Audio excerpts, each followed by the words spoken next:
साथियों जोहार, आप सभी का स्वागत है आपके अपने YouTube चैनल स्टडी टॉप में। साथियों मैं आपके सामने फिर हाजिर हूँ 12 ऑनलाइन ईयर झारखंड सामान्य ज्ञान को लेकर के।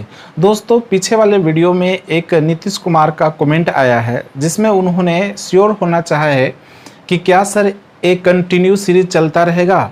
तो मैं दोस्त नीतीश कुमार को कहना चाहता हूँ कि आप एकदम बिल्कुल निश्चिंत रहिए कि यह सीरीज़ जो है झारखंड सामान्य ज्ञान का कंटिन्यू रहेगा और तब तक कंटिन्यू रहेगा जब तक कि पूरे झारखंड सामान्य ज्ञान कंप्लीट नहीं करा दिया जाता है। तो आज के प्रश्नों की ओर रुख करते हैं, देखते हैं। प्रश्न है पहला, पालना डैम झारखंड की किस नदी पर निर्मित है? पालना डैम झारखंड के किस नदी पर निर्मित है? तो इसका जवाब है स्वर्ण रेखा नदी। दोस्तों पालना डैम स्वर्ण रेखा नदी पर है और यह स्वर्ण रेखा नदी पर पालना डैम झारखंड के सरायकेला जिले में है। दोस्तों स्वर्ण रेखा नदी से रिलेटेड और भी तथ्य आपको पहले बताए गए हैं कि स्वर्ण रेखा नदी का जो उद्गम स्थल है वो रांची के नगड़ी से है।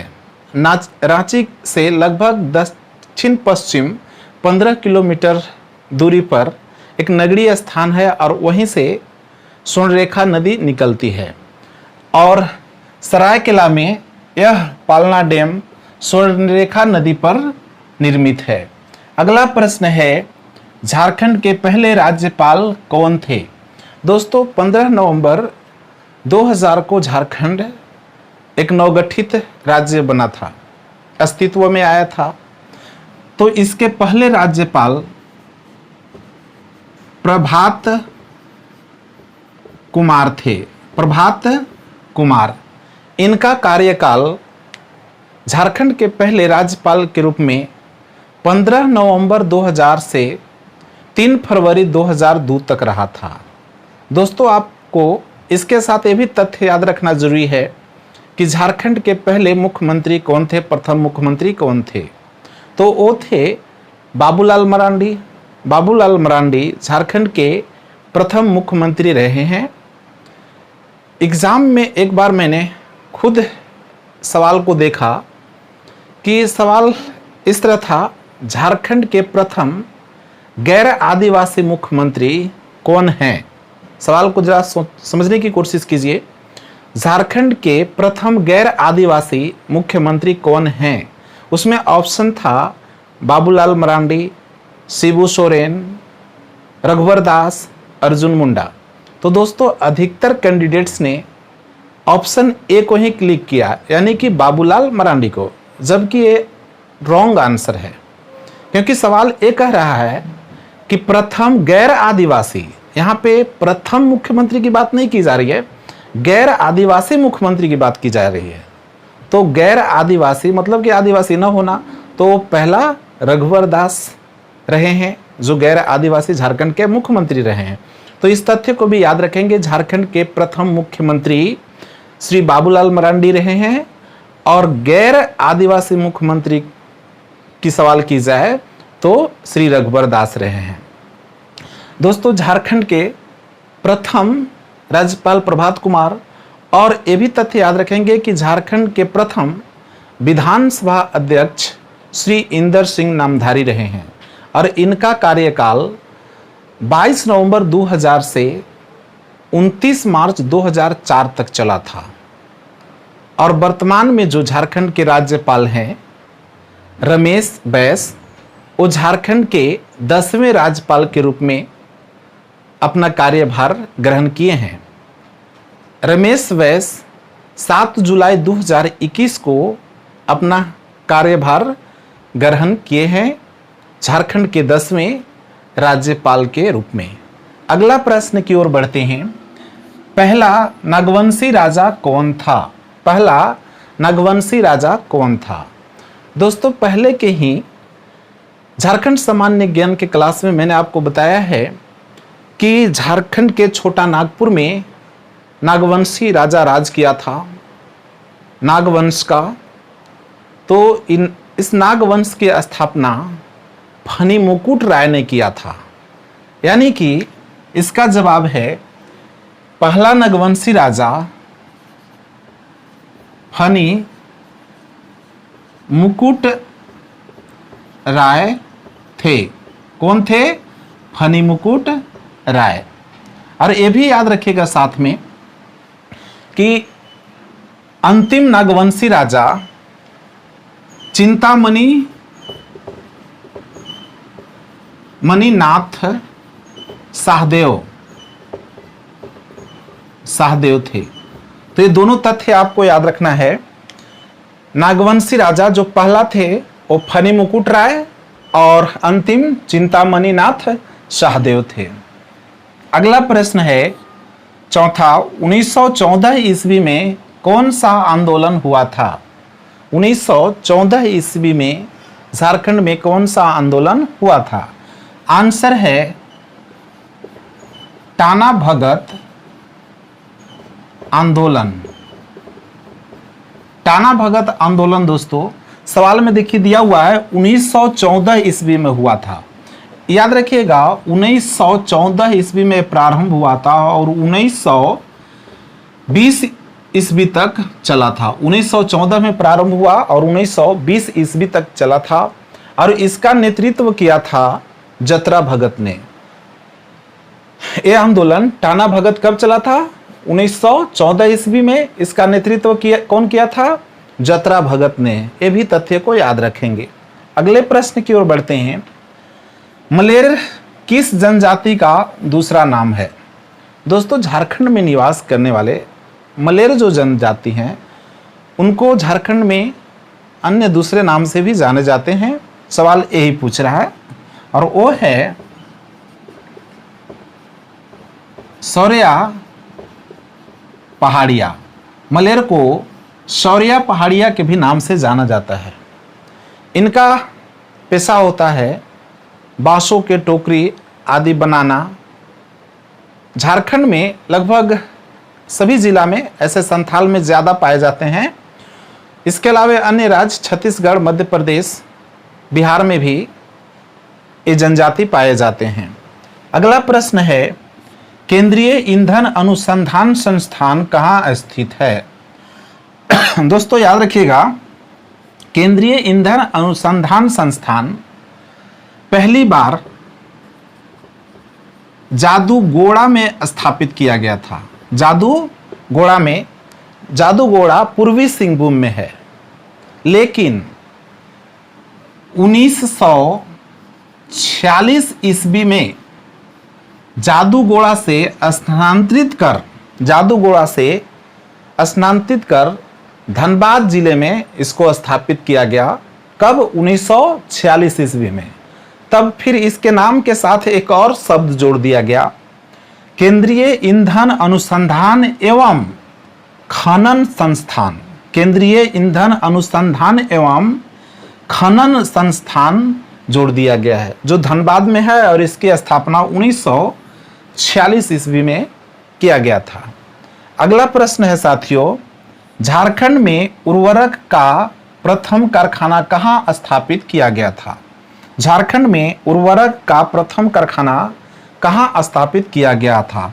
तो दोस्तों याद रखेंगे सिंदरी में। कहाँ स्थित है? सिंदरी में पहला झारखंड का उर्वरक कारखाना स्थापित किया गया था। और दोस्तों एक किया गया था 1900 दिसंबर 1951 दिसंबर 1951 ईस्वी में किया गया था, जो सिंदरी में किया गया था ना। अगला प्रश्न है साथियों, किनन स्टेडियम कहाँ स्थित है? किनन स्टेडियम झारखंड में कहाँ स्थित है? आंसर है जमशेदपुर। जमशेदपुर का एक और सामान्य ज्ञान आपको कल की क्लास में या परसों की क्लास में बताया गया है कि जुबली पार्क झारखंड के जमशेदपुर में स्थित है। तो दोस्तों यहाँ सवाल है कि किनन स्टेडियम कहाँ स्थित है? तो जमशेदपुर में स्थित है। दोस्तों इससे रिलेटेड और भी तथ्य आप याद रखेंगे कि किनन स्टेडियम इसका नाम क्यों पड़ा? किनन स्टेडियम इसका नाम क्यों पड़ा?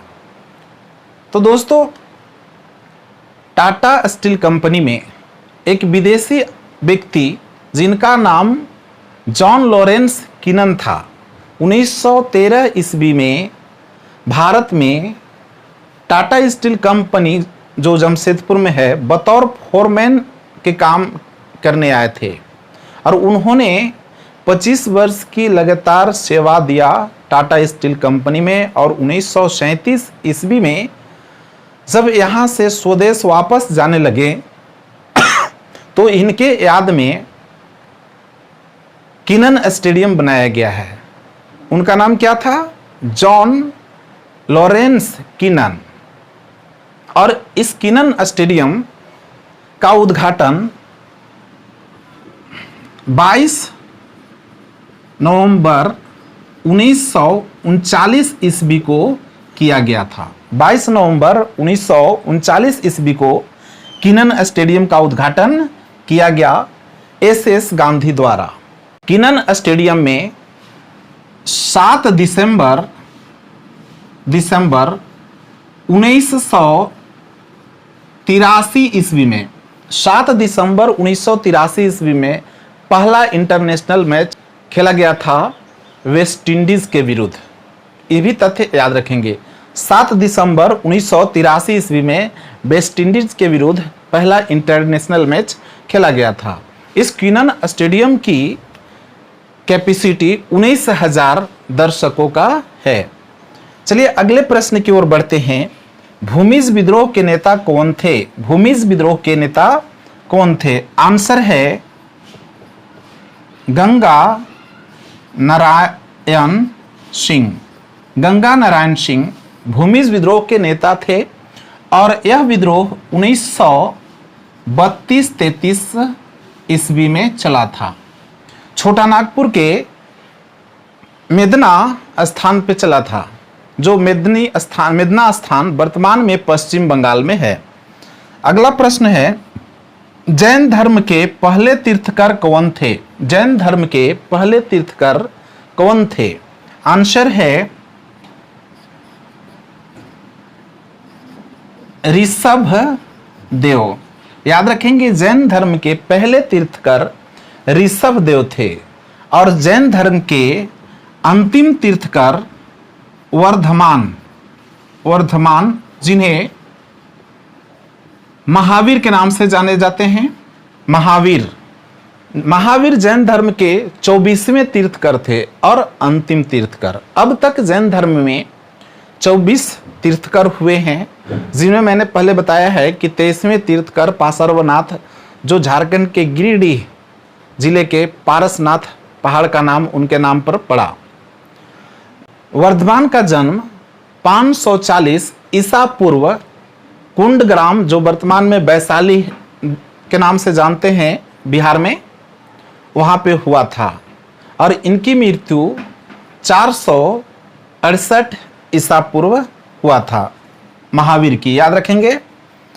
11वां प्रश्न है, झारखंड की तांबा उत्पादन खान कहाँ स्थापित है? झारखंड की तांबा उत्पादन खान कहाँ स्थापित है? आंसर है घाटशिला।